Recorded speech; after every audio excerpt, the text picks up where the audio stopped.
தெரியாதுன்னு சொல்லுவாங்கன்னு சொன்னா, இந்த உலகமே பணம் சம்பாதிச்சாதான் அவனை நம்பும்.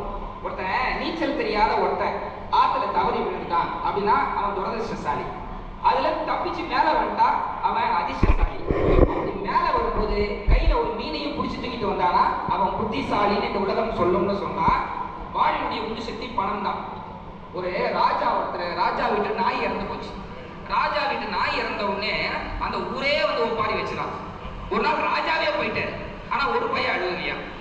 இதுதான் பணத்தினுடைய பவர் அப்படின்ற போது, நீங்க இன்னைக்கெல்லாம் நடுவில் என்ன எடுத்துக்கோங்களேன், என்ன மாதிரி யங்ஸ்டர்ஸ்க்கு எவ்வளவு பெரிய பிரச்சனை தெரியுமா? அந்த பணம் மட்டும் இருந்தா வாழ்க்கையில எல்லாத்தையுமே மாத்திடலாம். அது சொல்லுவாங்க பாருங்க, கருங்காலி மாலை போட்டா உங்க வாழ்க்கையில நீங்க லட்ச லட்சமா கோடி கோடியா சம்பாதிக்கலாம், எல்லா பிரச்சனையும் தீர்த்து கொண்டுருவாங்க.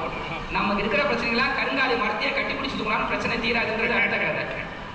இப்ப பைக்கு பெட்ரோல்ல ஓடுது, கார் டீசல்ல ஓடுது, டிவி கரண்ட்ல ஓடுது. இது பெரிய கண்டுபிடிப்பான்னு கேட்கக்கூடாது.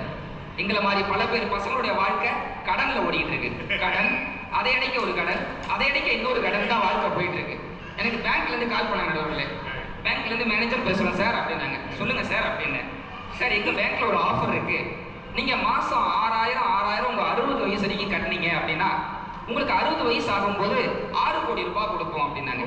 நான் கேட்டேன், நான் நியாயமா கேட்டேன்னு கேளுங்க. நான் சொன்னேன், அந்த 6 கோடி இப்ப கொடுத்துருங்க சார், நான் 60 வயசு வரைக்கும் மாசம் 6000 கட்டுறேன் அப்படின்னு. கேட்ட உடனே போனை சுவிட்ச் ஆஃப் பண்ணிட்டேன். நான் ஏன் தப்பா கேட்டேன்னா